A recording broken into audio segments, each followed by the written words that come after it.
I just finished watching episode 7 of season 5 of The Chosen, and I realized that this disciple may not be who we think he is. In fact, neither this disciple, or even this disciple. Let me explain. For almost half the episode, The Chosen goes through flashbacks of each of these disciples.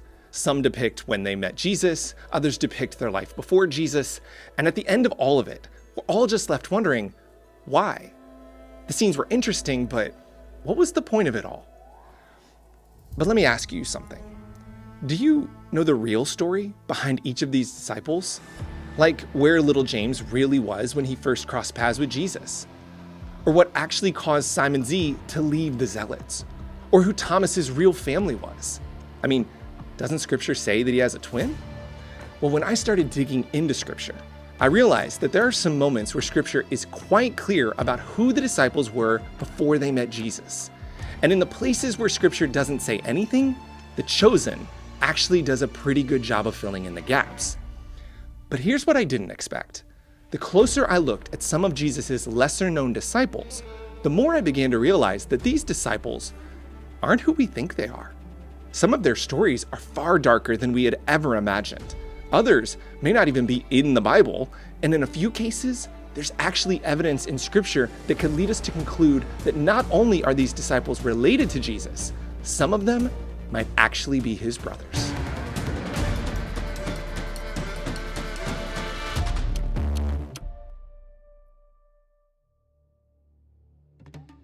Now, as we try to figure out the real story behind each of these apostles, some are easier to uncover than others. For instance, Scripture is very clear about how Peter, Andrew, James, and John meet Jesus. At the very beginning of Jesus' ministry, he sees Peter and Andrew fishing one morning after a night with no luck. So he calls to them and tells them to fish on the other side of the boat. And when they do, not only do they catch so many fish that the boat threatens to sink, Peter bows to worship Jesus. And Jesus says, "Follow me," and invites them to be his disciples. Then, a little while later, he sees James and John fishing with their father Zebedee, and he asks them, too, to be his disciples. Beyond that, Scripture gives us a few other scant details about the backstories of these four men. We know that Zebedee owns a fishing business and has employees, while Peter and Andrew's father is only mentioned in passing, indicating that he may have already died by the time they met Jesus. We know that Peter is married and that his mother-in-law lives with him, and that at one point, Jesus heals her from a serious illness. And we know that at least at one point, Peter and Andrew lived in a nearby town called Bethsaida, which is going to be really significant when we get to another disciple. Before that, though, the Bible also gives us a lot of detail when it comes to another one of Jesus' disciples, Matthew. Now, from what we can tell, Matthew lives in or somewhere near Capernaum, since in several Gospels, Jesus meets Matthew just after healing a man in Capernaum. But of course, what matters most about Matthew is that before he met Jesus, he was a tax collector. And what this meant was that Matthew paid Rome for the privilege of collecting taxes. He paid them all the necessary tax revenue in advance and then collected whatever he wanted from the people, which meant that he got rich while making them poor. I mean, think about it this way. Imagine your neighbor one day opened up your mailbox and found your tax bill, and they paid it for you. Sounds nice, right? The only problem is, say your bill was $1,000, but since they paid it on your behalf, they charged you $2,000. And you were required to pay it back because they were backed by the government. As you can imagine, Matthew was the most hated man in Capernaum. But here's what's so amazing. When Jesus shows up, Matthew literally leaves everything behind, gives up his job, his money, everything in order to follow Jesus.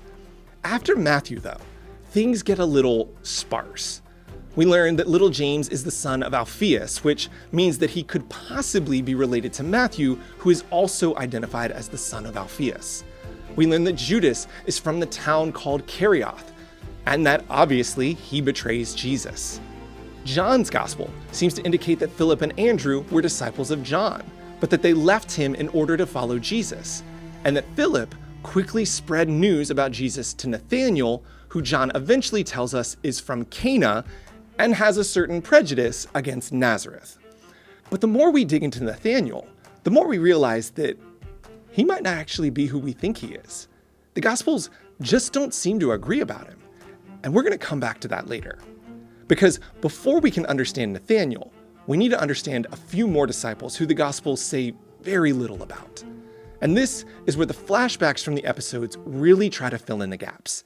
Because in these flashbacks, The Chosen is helping us to recognize the kinds of people who followed Jesus, what their backstories may have been.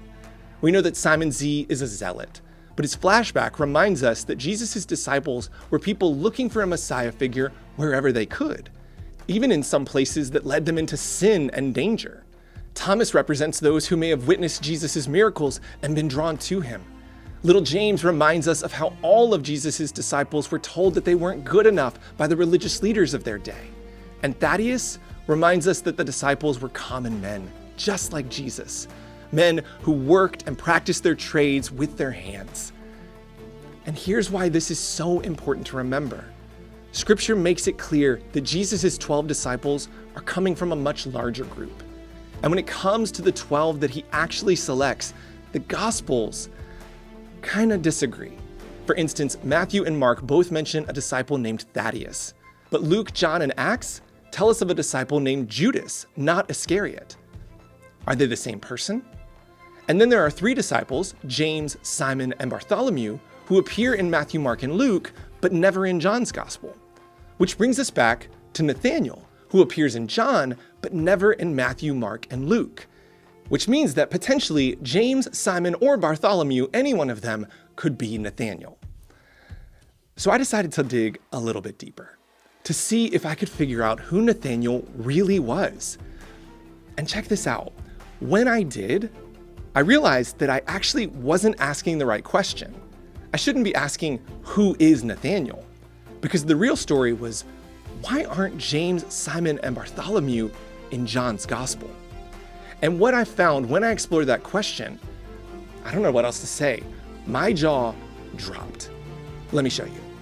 So unlike the other Gospels, John makes you search to uncover the names of each of Jesus' disciples. And thankfully, Peter, Andrew, Philip, Nathanael, and maybe John all appear in the first chapter. Later in the Gospel, you meet Judas, Thomas, and some passing references to Big James. But as you're reading, it becomes clear that Matthew, Little James, and Simon Z are just left out. And the question is why? Now, Matthew is a prominent enough figure in the other Gospels that his absence in John doesn't necessarily leave us with too many questions about his true story. But James and Simon are a different story. And so is one other disciple who only gets a passing mention at the end of John's Gospel, Judas, who is not Iscariot. We know so little about these men from the other Gospels, and John leaves most of them out entirely. And the question is again, why? Well, let me show you what I discovered while I was researching this. About halfway through introducing the disciples, John records that Jesus' brothers said to him, "Leave Galilee and go to Judea, so that your disciples there may see the works you do. No one who wants to become a public figure acts in secret. Since you are doing these things, show yourself to the world." For even his own brothers did not believe in him. But did you ever notice what the names are of Jesus' brothers in Matthew's Gospel? They're James, Simon, and Judas. Now, I'm sure that this is just a coincidence. James, Simon, and Judas were very common names at that time. We can clearly see that several of Jesus' disciples and family members had these names. But what if? What if even just one of these men was Jesus' brother? What if this does explain their absence from John's Gospel? I mean, when we compare the Gospels, we get the sense that some of the disciples might have been Jesus' cousins. In John's Gospel, he says, near the cross of Jesus stood his mother's sister, Mary the wife of Clopas, and Mary Magdalene. And then in Mark's Gospel, he says that these women were standing near the cross. Among them were Mary Magdalene, Mary the mother of James the Younger and of Joseph, and Salome. And taken together, if Mary the wife of Clopas is also the mother of James the Younger, then that would suggest that Salome is the woman described as Mary's sister by John, which would make James and John Jesus' cousins.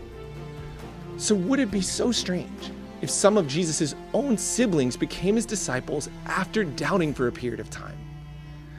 Now again, all of this is circumstantial, and there are plenty of arguments against it. But here's why I think it matters when we're trying to understand Jesus' disciples and scenes like these we've seen in episode 7. The truth is, the Bible is messy when it comes to Jesus' disciples. Mark tells us that Jesus selects his disciples from a much larger crowd. John tells us that many of Jesus' disciples left at one point. The names change from gospel to gospel. And honestly, it's possible that Nathanael could be the alternate name for Simon, James, or Bartholomew, since none of them appear in John's gospel.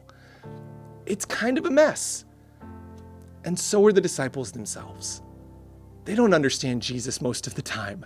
They run away when he needs them most. One of them betrays him, and another denies even knowing him. They're a mess. But so are we. And this is what draws us to The Chosen in the first place, isn't it? Because we connect with these men. We see ourselves in their stories, and we long to have their connection with Jesus. In their joys and struggles, we see our own, and we feel closer to Jesus because of it. And in the end, that's what really matters, isn't it? We want to know their backstories because we believe that knowing it can help us feel even closer to them and even closer to Jesus. But what this episode helped us to see is that we don't need to know all of those facts for us to feel closer to Jesus. The truth is, some of the disciples didn't feel good enough, just like us. Some of them came to know Jesus through friends, just like us. Some of them rejected Jesus at first, just like us. Some of them escaped danger and met Jesus by the grace of God, just like us. Their stories reflect our stories. And what we come to realize is that if Jesus thought men like these could disciple under him and take his gospel to the ends of the earth, then we can feel confident that he feels the same way about us as well. Hey, if you enjoyed this video, then you're going to love my new book called The Forgotten Teachings of Jesus, Rediscovering the Bible with The Chosen Season 1. This book is going to show you amazing insights about the world of Jesus that are going to change the way that you watch The Chosen and the way you read the Bible. And if you go to brandonrobbinsministry.com/book and add your order number, you can also get study questions that will help you to dive even deeper into the show and even deeper into the Bible. Thank you so much for watching today. And if you'd like to see another video that's going to help you dive even deeper into the episodes of The Chosen, just click this link right here.